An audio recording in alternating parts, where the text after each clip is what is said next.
बिस्मिल्लाहिर्रहमानिर्रहीम। अस्सलाम वालेकुम स्टूडेंट्स। इस लेक्चर में हम डिस्कस करने जा रहे हैं determination of a force from its perpendicular components. यानी कि अगर हमारे पास में परपेंडिकुलर कंपोनेंट्स हों और उन परपेंडिकुलर कंपोनेंट्स की मदद से हम फोर्स किस तरह से फाइंड कर सकते हैं। आपको याद होगा प्रीवियस जो हमारा टॉपिक था रेजोल्यूशन ऑफ फोर्सेस, जो उसका हिस्सा ही है, तो उसमें हमने रेजोल्यूशन ऑफ फोर्सेस में डिस्कस किया था कि हम फोर्स को रिजॉल्व करते हैं। और आपने देखा था कि हमने फोर्स का एक्स कंपोनेंट बनाया और हमने फोर्स का वाई कंपोनेंट बनाया था। ये तो हमारे पास था। लेट्स सपोज कि जो मैंने कहा जी फोर्स है 100 न्यूटन, तो 100 न्यूटन में से कुछ पार्ट आ गया एक्स एक्सिस पे और कुछ पार्ट आ गया वाई एक्सिस के ऊपर में। इसी तरह से स्टूडेंट्स, अगर हमारे पास में सिर्फ एक्स कंपोनेंट हो और वाई कंपोनेंट हो, यानी परपेंडिकुलर कंपोनेंट्स हों, लेट्स सपोज मुझे एफ एक्स दे दिया जाता है, F X is equal to 10 newton, F Y is equal to 6 newton. तो देन इन दोनों कंपोनेंट्स की मदद से इनका जो रिजल्टेंट है, वो रिजल्टेंट फोर्स कितनी है, वो हम कैसे फाइंड कर सकते हैं। क्लियर? फिर से रिपीट कर रहा हूँ। लेट्स सपोज कि मेरे पास फोर्स का एक्स कंपोनेंट है 10 न्यूटन, वाई कंपोनेंट है 5 न्यूटन, सपोज किया जस्ट। तो आपके माइंड में होगा कि देखिए रिजल्टेंट फोर्स एफ जो है वो 10 न्यूटन प्लस 5 न्यूटन 50 न्यूटन होगा और उसका आंसर 50 न्यूटन आ जाएगा। ऐसा नहीं होता। फोर्स कैंसिल भी होती है ना, फोर्स एक दूसरे फैक्टर को कैंसिल भी करती है। तो जो एफ का आंसर है वो 50 नहीं होगा। ये तो स्केलर मेथड होगा ना हमारे पास में, जबकि हम वेक्टर के लिहाज से बात करेंगे। तो ये फोर्स एफ जो रिजल्टेंट फोर्स है, इसकी वैल्यू क्या होगी, इसकी वैल्यू को फाइंड करने का फार्मूला चाहिए हमें। अगर तो हम इसको हेड टू टेल रूल की मदद से देखते हैं, अगर तो हम इसके ऊपर head to tail rule apply करते हैं, आपको याद होगा ना हेड टू टेल रूल।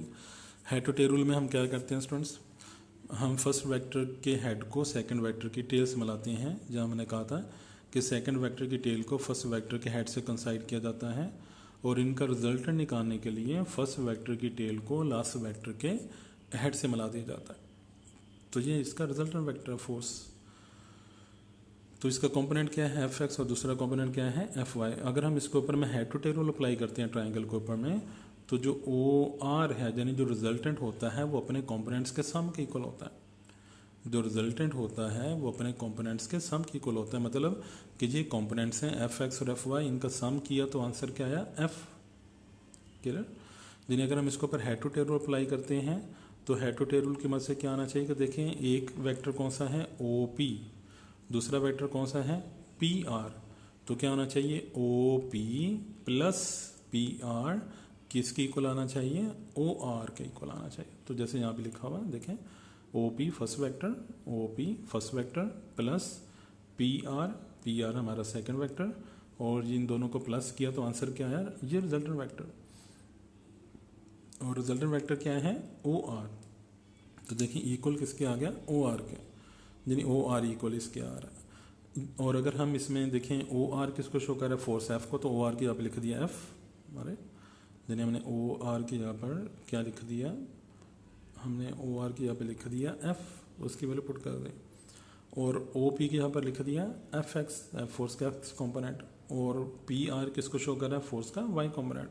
तो पी आर के यहाँ पर क्या लिख दिया फोर्स का वाई कॉम्पोनेंट। ये तो था हमारा हेड टू टेल रूल की मदद से। लेकिन ये मेथड हमें मैग्नीट्यूड नहीं बता रहा, कीमत नहीं बता रहा। यानी देखें ये वेक्टर्स को ऐड किया है, लेकिन अगर हमने देखना है कि जो हमारा आंसर आया है, जो एफ हमारा आंसर आया, फोर्स आंसर आया है, इन दो वेक्टर्स को एफ एक्स और एफ वाई को प्लस करके हमारा जो आंसर एफ आ रहा है, इस एफ का मैग्नीट्यूड कितना है, यानी उसकी कीमत कितनी है, कि वो 5 है 8 है 10 है 15 है 16 है 4 है 3 2 है, ये एफ का मैग्नीट्यूड कितना है, रिजल्टेंट फोर्स का मैग्नीट्यूड कितना है, ये फार्मूला हमें नहीं बता रहा उसका मैग्नीट्यूड। मैग्नीट्यूड के लिए हमें क्या करना पड़ेगा, हमें इस ट्राइंगल को सॉल्व करना पड़ेगा। और देख सकते हैं स्टूडेंट्स कि ये कौन सी ट्राइंगल है, ये राइट एंगल ट्राइंगल है। कौन सी ट्राइंगल है, राइट एंगल ट्राइंगल है। और आपको याद होगा 8th क्लास में आपने राइट एंगल ट्राइंगल को सॉल्व करने के लिए जो राइट एंगल ट्राइंगल होती हैं उसको सॉल्व करने के लिए आपने एक मेथड पढ़ा होगा, एक थ्योरम पढ़ा होगा, पैथागोरस थ्योरम, मसला फीसागोरस पैथागोरस थ्योरम। वो पैथागोरस थ्योरम क्या होता है? Hypotenuse square is equal to base square plus perpendicular square. वतर का मरबा बराबर होता है कायदा का मरबा जमा अमूद का मरबा। याद आ रहा है आपको? जी बिल्कुल। वो पैथागोरस थ्योरम अप्लाई किया जाता है राइट एंगल ट्रायंगल को सॉल्व करने के लिए। यानी जब दो साइड हैं, तीसरी साइड फाइंड करनी हो तो पैथागोरस थ्योरम ही अप्लाई किया जाता है। तो देखिए ना, दो साइड्स हैं, हमें पता है एफ एक्स की वैल्यू क्या है, हमें एफ वाई दिया जाएगा, एफ वाई दिया जाएगा। यानी एफ एक्स और एफ वाई की कीमत हमारे पास होगी, तो किसकी कीमत हमने फाइंड करनी है? एफ की। यानी एफ एक्स का मैग्नीट्यूड भी हमारे पास होगा, एफ वाई का मैग्नीट्यूड भी हमें दिया जाएगा, और हमने किसका मैग्नीट्यूड फाइंड करना है? एफ का। ये हमारा टॉपिक है, determination of a force from its perpendicular components. कि परपेंडिकुलर कंपोनेंट्स तो हैं हमारे पास, परपेंडिकुलर कंपोनेंट्स का मैग्नीट्यूड तो है हमारे पास, फोर्स का मैग्नीट्यूड क्या होगा, यानी इसके रिजल्टेंट का मैग्नीट्यूड क्या होगा, वो हम पैथागोरस थ्योरम इसके ऊपर अप्लाई करेंगे। तो देखिए स्टूडेंट्स, पैथागोरस थ्योरम अगर हम अप्लाई करें तो ये 90 का एंगल है, 90 के सामने ये हाइपोटेनियस है, और जो एंगल हम यूज़ करते हैं जो थीटा एंगल है, इस एंगल के सामने परपेंडिकुलर, और जो थर्ड लाइन हमारे पास क्या बन गई इसकी? बेस। यानी एफ एक्स बेस के साथ है, एफ वाई परपेंडिकुलर के साथ है, और एफ किसके साथ है? हाइपोटेनियस के साथ। तो हम इसके ऊपर पैथागोरस थ्योरम अप्लाई करें तो क्या लिखेंगे? Hypotenuse square is equal base square plus perpendicular square. याद रखिएगा, hypotenuse square is equal to base square plus perpendicular square. तो हाइपोटेनियस क्या है? O R. करेक्ट। देखिए इसको थोड़ा सा क्लियर करके देखते हैं। देखिए हमारे पास यहाँ पे लिखा हुआ O R square. O R किसको शो कर रहा है? हाइपोटेनियस को। ओ आर क्या है? हाइपोटेनियस। तो पैथागोरस थ्योरम हमारे पास क्या है? हाइपोटेनियस स्क्वायर, यानी ओ आर का स्क्वायर, ओ आर स्क्वायर किसके बराबर है? Base square. बेस क्या है? O P square. तो देखिए O P square plus perpendicular square, और परपेंडिकुलर क्या है? P R. Perpendicular square P R square. तो ये हमारे पास बन गया hypotenuse square is equal to base square plus perpendicular square. Hypotenuse की वैल्यू पुट कर देते हैं, तो आप देख सकते हैं स्टूडेंट्स, हाइपोटेनियस जो है वो किसके इक्वल है? हाइपोटेनियस किसको शो कर रहा है? फोर्स को शो कर रहा है, एफ को शो कर रहा है। तो फिर से देखिए वैल्यूज पुट करने लगा हूँ। देखिए हाइपोटेनियस जो ओ आर है, ये ओ आर किसको शो कर रहा है? फोर्स को। ओ आर का स्केयर है तो फोर्स का भी स्केयर हो गया। O P base, O P क्या है? फोर्स का एक्स कॉम्पोनेंट एफ एक्स। तो ओ पी के ऊपर क्या लिखा हमने? F x. ओ पी का स्केयर है तो एफ एक्स का भी स्केयर हो गया। इस तरह से पी आर की वैल्यू पुट कर दी, तो डायग्राम में देखें पी आर किसको शो कर रहा है? एफ वाई को। तो पी आर के यहाँ पर भी क्या लिखा गया? एफ वाई, और पी आर का स्केयर एफ वाई का भी स्केयर आ गया। लेकिन हमें तो सिर्फ एफ चाहिए, जबकि हमारे पास यहाँ पे एफ का स्केयर आ रहा है। हमें तो सिर्फ फोर्स फाइंड करना है ना, हमें उसका स्केयर नहीं चाहिए। स्केयर खत्म करने के लिए क्या लिया जाता है? Square root. तो हमने इसके दोनों साइड पर स्केयर रूट अप्लाई किया। तो जब लेफ्ट साइड पर स्केयर रूट अप्लाई करेंगे, स्केयर और स्केयर रूट कैंसिल हो जाएगा, तो क्या लगे रह जाएगा? फोर्स। और इसके राइट साइड पर स्केयर रूट वैसे रहा। ये स्केयर रूट क्यों नहीं कैंसिल हो रहा? जबकि देखिए इनका स्केयर भी है। ये स्केयर रूट इस स्केयर से कैंसिल नहीं होगा, क्योंकि दोनों क्वांटिटीज क्या कर रही हैं? सम हो रही हैं, दोनों आपस में प्लस हो रही हैं। जब तक हम इन दोनों को प्लस करके इसका आंसर नहीं निकाल लेते, तब तक हम ये स्केयर रूट इसके ऊपर अप्लाई नहीं होगा अलग-अलग से। देन ये ऐसे का ऐसे ही रहेगा। तो हमारे पास रिजल्टेंट फोर्स को फाइंड करने का फॉर्मूला क्या बन गया? रिजल्टेंट फोर्स का फॉर्मूला बन गया F is equal to F X square plus F Y square square root. Then F is equal to square root F X square plus F Y square.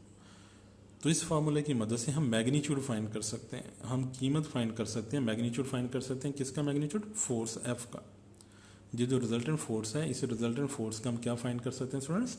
Magnitude find कर सकते हैं इस फार्मूले की मदद से। अब देखिए कि जो रिजल्टेंट फोर्स है ना, रिजल्टेंट फोर्स है, ये कौन सी डायरेक्शन में है, कौन सी डायरेक्शन में आएगी? रिजल्टेंट फोर्स, रिजल्टेंट वेक्टर कितना एंगल बनाएगा, यानी रिजल्टेंट फोर्स किस एंगल पर आएगी, कौन सी डायरेक्शन में आएगी, उस एंगल को फाइंड करने का भी हमारे पास फार्मूला होना चाहिए। यानी हमने एफ एक्स और एफ वाई को मिलाकर, यानी दो फोर्सेस को मिलाकर एक फोर्स मालूम करने का, यानी दोनों मैग्नीट्यूड की मदद से तीसरा रिजल्टेंट का मैग्नीट्यूड निकालने का फार्मूला तो हमने बना लिया। अब जो रिजल्टेंट फोर्स है, वो रिजल्टेंट फोर्स की डायरेक्शन कौन सी है, वो रिजल्टेंट फोर्स 30 डिग्री पे है, 60 डिग्री पे है, 45 डिग्री पे, वो कितने एंगल पे अमल कर रही है, वो उसकी डायरेक्शन को, उसको एंगल भी फाइंड करना हमने। तो उसके लिए हम रेशियो इस्तेमाल करेंगे टेंजेंट थीटा, टैन का रेशियो इस्तेमाल करेंगे। तो देखें स्टूडेंट्स, हमारे पास में टैन का रेशियो डायरेक्शन को फाइंड करने के लिए हम अप्लाई करेंगे। तो जो हमने लिखा यहाँ पे टैन थीटा आपको याद होगा, अभी हमने रेशियोज में पढ़ा था। टेंजेंट थीटा किसके बराबर होता है, परपेंडिकुलर ओवर हाइपोटेन्यूज। तो डायग्राम में परपेंडिकुलर क्या है, पी आर, और हाइपोटेन्यूज क्या है, ओ पी। और देखिए परपेंडिकुलर किसको शो कर रहा था, एफ वाई को, और टेंजेंट थीटा का फॉर्मूला है perpendicular over base, perpendicular over base. तो परपेंडिकुलर के साथ में क्या था, एफ वाई, और बेस के साथ में कौन सी साइड थी फोर्स की, F X, F Y over F X. तो इस एफ एक्स को, और जब इस टेंजेंट को, यानी ये फॉर्म हमारे पास रिलेशन बन गया, tangent theta is equal to F Y over F X. F Y perpendicular है और एफ एक्स क्या है, बेस है, परपेंडिकुलर ओवर बेस डायग्राम के लिहाज से। और इस टेंजेंट को जब हम राइट साइड पे लेके जाएंगे तो इन्वर्स हो जाएगा, फंक्शन उल्ट जाएगा, इसकी पावर माइनस में आ जाएगी। तो जब इस टेंजेंट को राइट साइड पे लेके जाएंगे तो इसकी पावर माइनस में आ जाएगी। तो देखें यहाँ पे जो सिंपल टेंजेंट लिखा हुआ है, लेकिन जब इस टेंजेंट को इक्वेशन के राइट साइड पे लेके जाएंगे तो फंक्शन उल्ट जाएगा, रेसिप्रोकल हो जाएगा इसका, यानी इसका इन्वर्स हो जाएगा। तो इसकी पावर माइनस में 1 लिखी जाएगी, -1। यानी इसको पढ़ेंगे क्या हम, देखें थीटा अलग हो गया, angle theta is equal to tan inverse, और बाकी क्या लिखा हुआ है, F Y over F X. Then F Y की वैल्यू अगर 5 है 5 पुट करेंगे, एफ एक्स की वैल्यू 10 है 10 पुट करेंगे, 5 को 10 पे डिवाइड करेंगे, आंसर आ जाएगा 0.5। कैलकुलेटर की मदद से 0.5 का टैन इनवर्स लेंगे, तो देन हमारे पास में वो डिग्री आ जाएगा कि कितनी डिग्री के ऊपर वो फोर्स रिजल्टेंट फोर्स एक्ट कर रही है।